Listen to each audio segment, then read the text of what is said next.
Hello mga kaganch. So feature ulit tayo ng bago nating accent chair. So ito po yung dalawa namin bagong accent chair. So yung isa, ito gray. Kasama na po yung stool dyan pagka binili ninyo. Ito naman pong isang leather. So kung gusto nyo lang pong pangbasag dun sa mga sets nyo, so ito po yung ginagamit. Tapos durable din po siya, tibay, sarap, sobrang comfortable. So pambasag po siya sa mga sets. Kunyari may L-type po kayo, lalagyan nyo sa gilid, ganon, para po makita ninyo. So ito po yung accent, dalawa.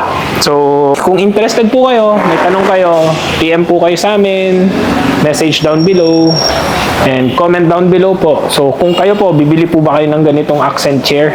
God bless po. Bilang kayo sa gansyong plus.